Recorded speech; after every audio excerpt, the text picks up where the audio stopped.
ফেলে আসা দিনগুলো শুধু স্মৃতি হয়ে ভেসে আছে জীবনে। শৈশব জীবনের কথা কিন্তু অনেক অনেক মনে পড়ে, অনেক ভালো লাগে।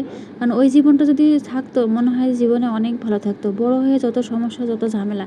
হ্যালো গাইস, আসসালামু আলাইকুম। কেমন আছেন সবাই? আলহামদুলিল্লাহ, আমিও ভালো আছি। তো এই তো চলে এসেছি আমার স্মৃতির জায়গা একটা। এটা হচ্ছে প্রাইমারি স্কুল। কারণ ছোটোবেলায় থেকে কিন্তু প্রাইমারি স্কুল জীবনের কিন্তু তারতম একটা জায়গা। এখান থেকে কিন্তু জীবনের মানে পড়াশুনো সব কিছু, খেলাধুলা, কত কিছু আর কি, মানে শৈশব জীবনটা যা হয় আর কি। এই পুকুরটা দেখতে পাচ্ছেন, এই পুকুরটা কিন্তু একসময় মনে করেন এই সিঁড়িঘাটটা ছিল না, শুধু পুকুর ছিল। আষাঢ়ি পাশ থেকে মানে কেমন যেন যেমনি যে পারতো তাই করতো আর কি, কোনো মানে বাধা ছিল না, কোনো কিছু ছিল না, এই আর কি। তো এখন কিন্তু মাশাআল্লাহ অনেক সৌন্দর্য করেছে, সিঁড়িঘাট করেছে, সব করেছে, চারিপাশে প্রাচীলটা দিয়ে দিয়েছে, সব কিছু করেছে। আর মাঠটা দেখেন কত সুন্দর, সবুজ আর সবুজ। আর তখনকার সময় আমরা যখন পড়াশোনা করছি তখন কিন্তু এমনটা ছিল না। তারপরে জায়গাটা কিন্তু ভীষণ ভালো লাগে, অনেক সুন্দর। কারণ ছোটোবেলার স্মৃতিগুলো আসলে খুব মনে পড়ে।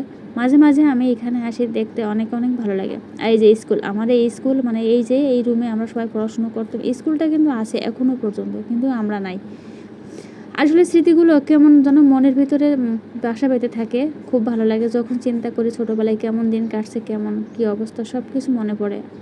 আর এই যে এটা হচ্ছে ঈদগাহ। আগে কিন্তু এমন ঈদগাহ ছিল না, এখন করেছে।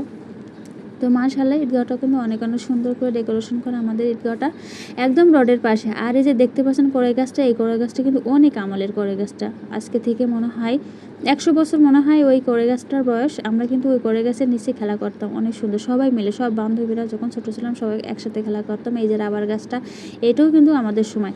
আসলে সব কিছু রয়ে গেছে, আমরা বড় হয়ে গেছি, স্মৃতিগুলো রয়ে গেছে, এই আর কি। তো যাই হোক, এই যে এখানে টমেটো লাগিয়েছে, সেটাও দেখছিলাম কে যেন এখানে টমেটো লাগিয়েছে, সেটা কিন্তু অনেক অনেক সুন্দর। আর এই যে এটা হচ্ছে হাই স্কুলের মাঠ। হাই স্কুলের মাঠটা মানে সর্ষে দিয়েছে আর কি সুন্দর করার জন্য। তবে বৃষ্টি হলে নিচে একদম ঘাস উঠে যাবে, আর ঘাস উঠলে কিন্তু অনেক সুন্দর দেখা যাবে, কারণ সবুজ ঘাস কিন্তু দেখতে অনেক ভালো লাগে। এই গাছটা চারিপাশে মানে হাই স্কুলের মাঠে ছড়ানো ছিটানো, মানে সুন্দর করে লাগানো আর কি। তো যাই হোক, জায়গাটা কিন্তু অনেক অনেক ভালো লাগে। আর হাই স্কুলের মাঠের সামনে দিয়ে একটা ছোট্ট খাল বয়ে গেছে, ছোট্ট নদী আর কি, ওই নদীটা বয়ে গেছে, অনেক অনেক সুন্দর, সব কিছু অনেক ভালো লাগে। আর এই সামনে যে খালটা, এটা কিন্তু অনেক মাছ ধরে, আমাদের গ্রামের সবাই কিন্তু এই খালে মাছ ধরে। মাছটা কিন্তু অনেক সুন্দর লাগে, কারণ দেশীয় যে মাছগুলো, ওই মাছগুলো সব এখানে পাওয়া যায়। তো আজকের ভিডিওটা কেমন আছে সবাই একটু জানাবেন।